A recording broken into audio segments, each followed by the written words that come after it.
Okay, let me introduce myself. I'm Sandeep Jain, founder at Geeks for Geeks. What we do at Geeks for Geeks is we produce a lot of content, and at the same time, we have courses running on Geeks for Geeks. And how did this all start? I started my journey as an engineering student from a tier 3 college, and there were no placements in our campus. So I went for a master's from IIT Roorkee. And after doing masters, I was placed in DE Shaw and Company. I worked with DE Shaw and Company for 2.5 years. And while working at DE Shaw and Company, I started this blog on Blogspot. With some time, this blog started getting popularity. We started getting lots of contribution. The traffic grew with time. So I decided to leave this DE Shaw job and thought of doing a full-time teaching job. I also had a passion for teaching always. I always wanted to teach students, always wanted to teach the next generation people. So in fact, when I was in campus, I used to wonder if there is any, college that pays equivalent to these software jobs. So I left this teacher job and joined an engineering college called JIIT Noida. Worked there for 5.5 years as a faculty. And while I was teaching there, I used to teach algorithms, data structures, Java, C++, and at the same time, I used to publish a lot of content with that job. And with me also, there were many other authors who started contributing. There were great people like Ashish Baranwal, Vanki. These people started writing articles. And there was a time when we were not paying anything to the contributors. These days, we pay to the people who write articles on Geek Stories. We pay to all the students. We give them internship certificate. But there was a time when we were not paying anything, and there were some great, really great people who contributed a lot, and Geeks for Geeks grew with time. So after 5.5 years of my teaching job, I decided to leave this teaching job and decided to do this Geeks for Geeks full time. I started with three of my students from GIIT. And how did I pick those three students? They were all great programmers. They had cracked ACMI CPC, and now they all are working in great companies. All three of them were placed in Amazon just after their internship. So these three guys started working with me, and we four people started building Geeks for Geeks from the beginning. And we started making online compiler and started making some tools which can make the content generation faster. And from that time, our team, Geeks for Geeks team grew, and we hired more people. And now we are around 80 to 85 people in our office. And we do courses, and we also do content production. To tell you more about what we do as a business, we write content. We publish a lot of content, and this content is mainly written by students across the world, mostly Indian students from tier 2 and tier 3 and tier 1 colleges. They write that content, we publish it, we have a review team which reviews that content. After publishing, we pay them for every article that they write. And how do we make money? We put ads on that content, and this content is consumed by people across the world. With this content thing, we also have courses. So I'm open for questions here. If anybody has any question about Geeks for Geeks, anything about placement preparation, you can shoot your questions in the chat box. And Jay Sadana, if you have any questions, you can actually ping in the chat box so you can ask me the questions.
So there's a question by Mohit. Uh,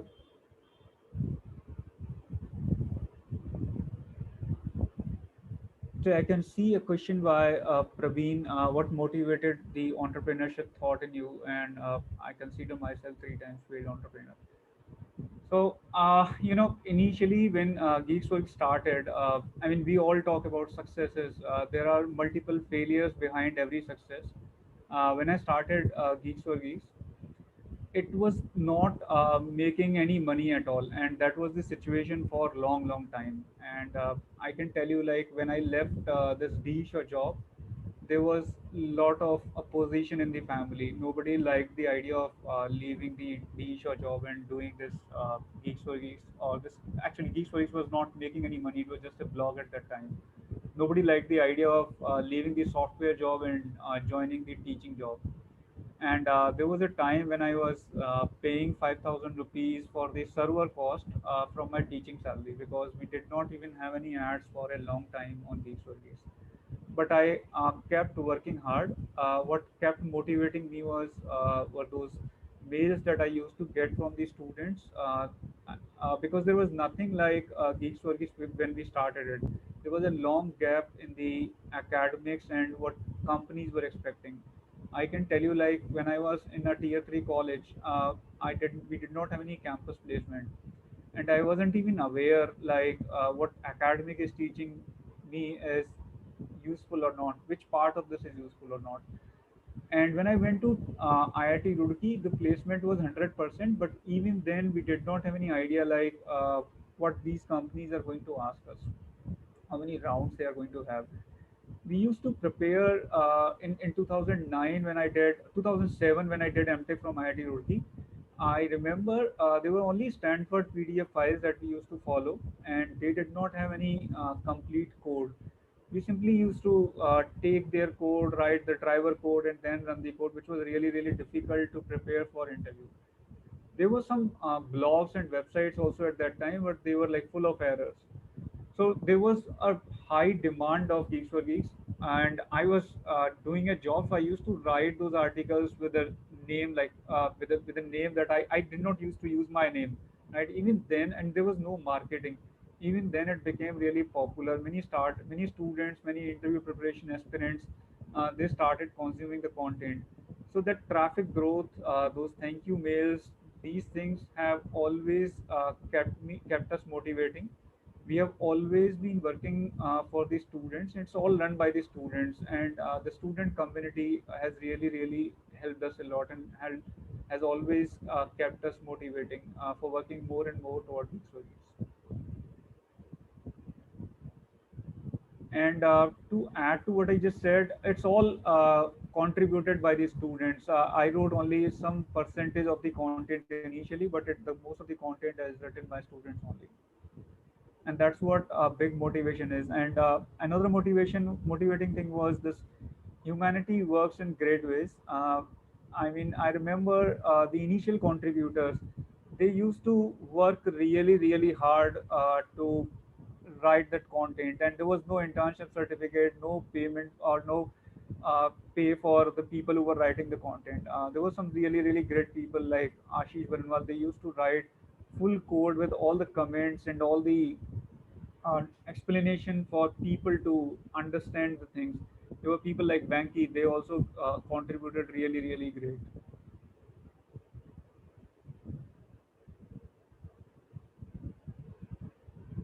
Thanks, Praveen. We are also looking forward to work with you very, very soon.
So I see the question from Mohit. How can we crack software engineering jobs?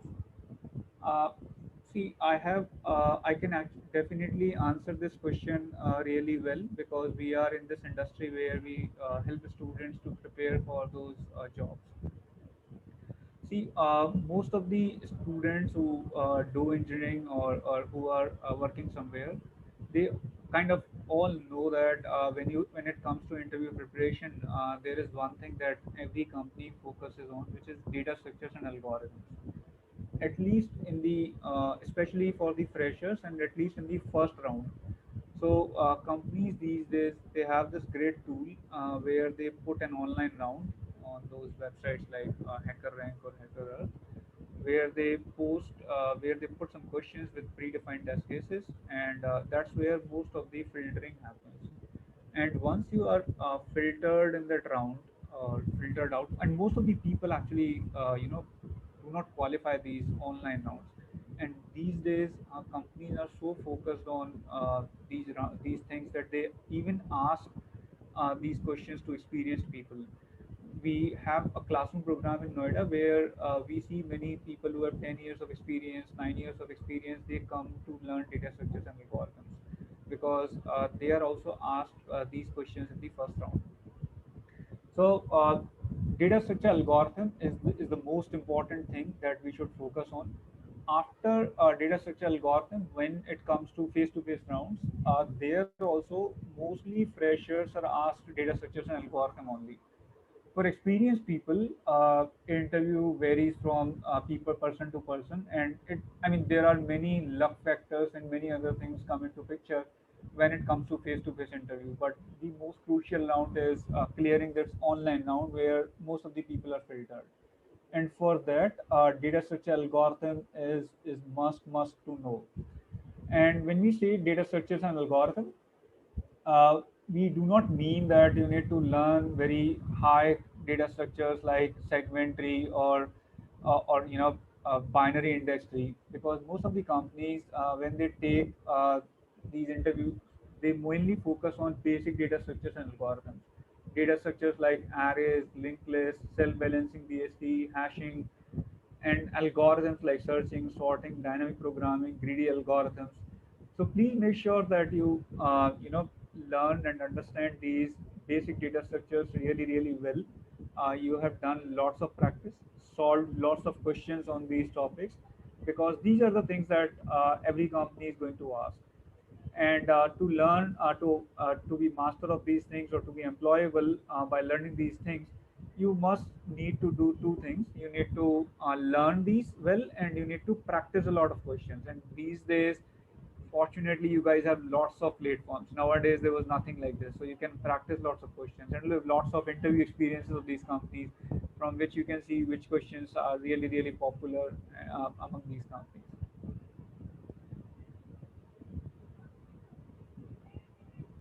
So Siddhant Gupta is asking, how can I expand learning in the current scenario?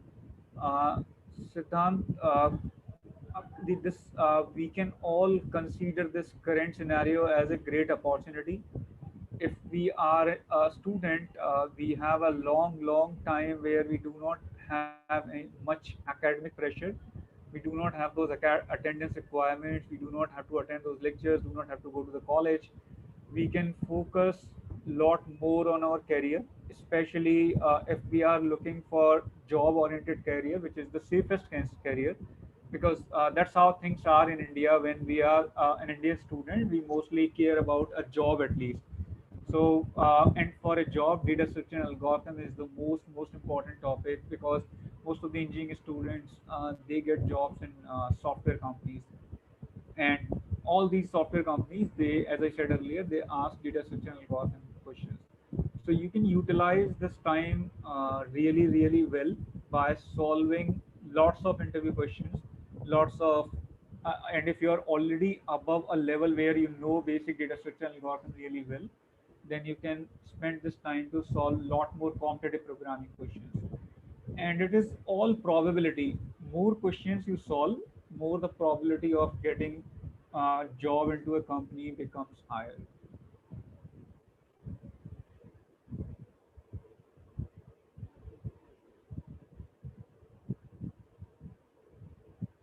Praveen has asked a question.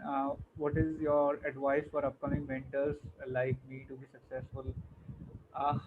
Praveen, you are already man, great man. I mean, so I can tell you like for upcoming mentors, this is what I follow in my courses. I do always begin from very basics because if you teach something from advanced, and people generally lose the connection. So I always begin everything, whether it is a recorded video or whether it is live class or an offline class. I always start with very simple problem statement. Also start with a very simple example, and I always focus more and more on examples so that people get involved. They start guessing the output for input. Then I always talk about naive solution first and discuss the naive solution, discuss the time complexity, and then I ask them, give them time to think about the optimization solution. And when I'm recording the video, I tell them like you can pause the video. I emphasize a lot on this thing, and I discuss generally two, three approaches for every problem that I solve when I'm teaching algorithm or programming.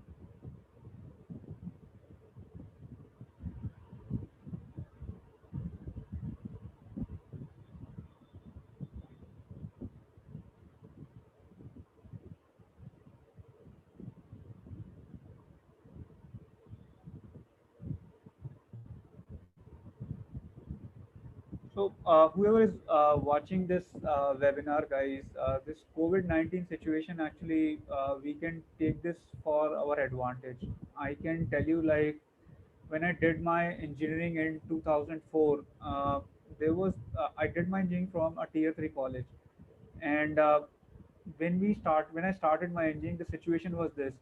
Uh, we were the first batch of a university called UP Technical University, and this was really really tough time for everybody. Like these days, COVID-19 is really tough for the people who are getting graduated in 2020, right? Or those who are in third year, those who are looking for internship.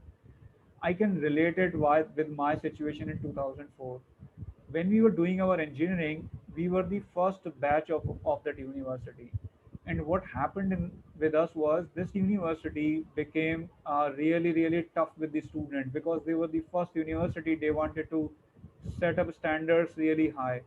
So even if we were being taught by tier 3 college teachers, the question papers were being set by IIT professors, and they were really, really tough for us.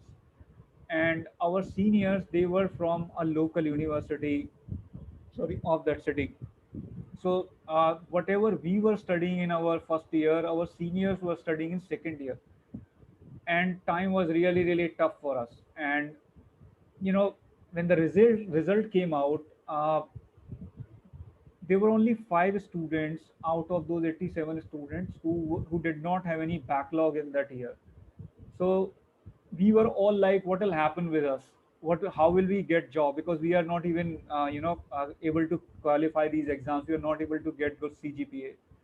And since the time was tough for us, we all had to work really, really, really hard. And that made us strong. I can tell you from the college where I did my engineering, the college is really tier 3. But our batch, the batch which was the first batch of that university, which had the toughest time, they really did well once they went to companies because they had already gone through tough times. And I can tell you, like, I did my MTech from IIT Roorkee, and when I went for MTech, the MTech education or the MTech academic pressure, I felt like nothing. That was nothing compared to what I had felt in BTech.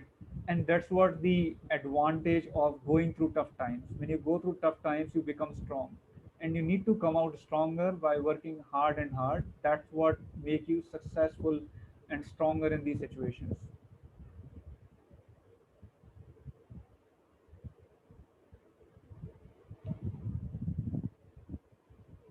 So Abhir Bhutani is asking how we involve in various communities to expand our learning.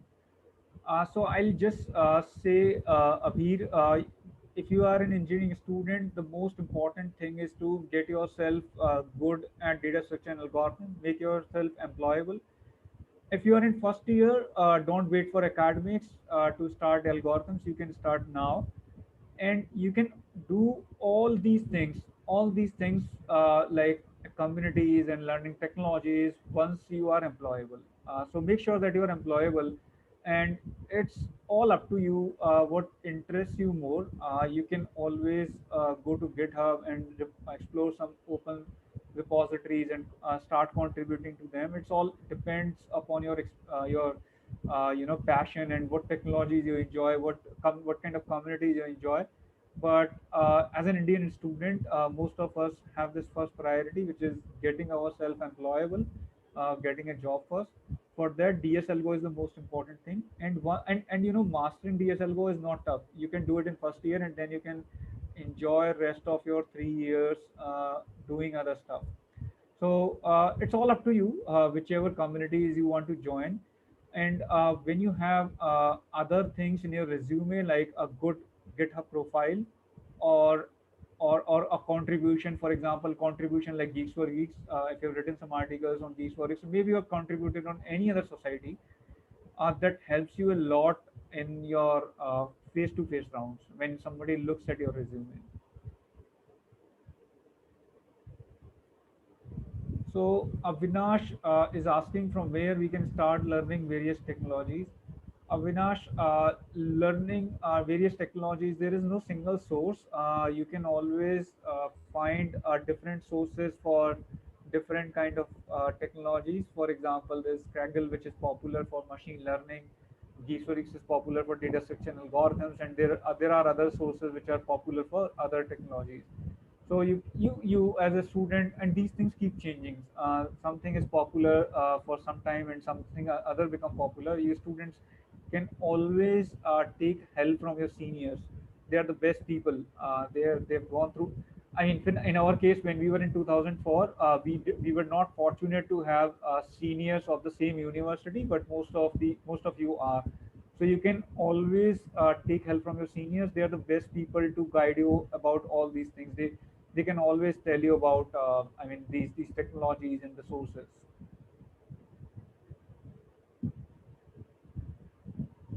So Suyash Gautam is asking, hiring is freezed by big companies with hiring in the coming months.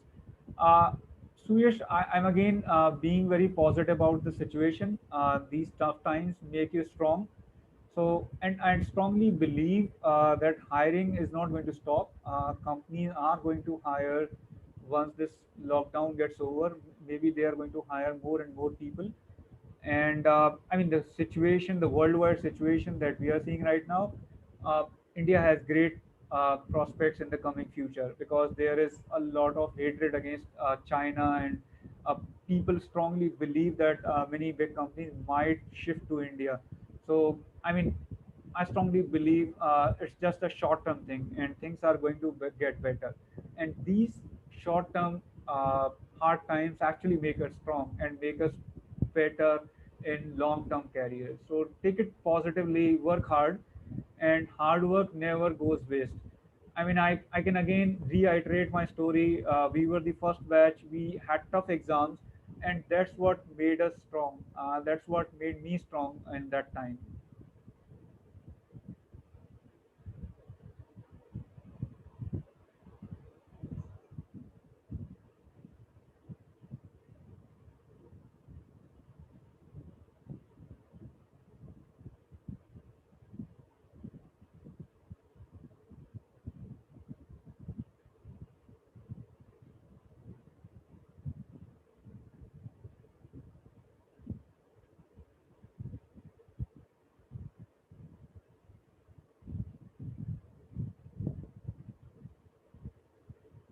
So I guess I've answered all the questions, and we are looks like we are done for this session. So I'm stopping this webinar here, and it was really really great to interact with you guys, and I'm really thankful to Script Foundation and Jay Sadana for organizing this event.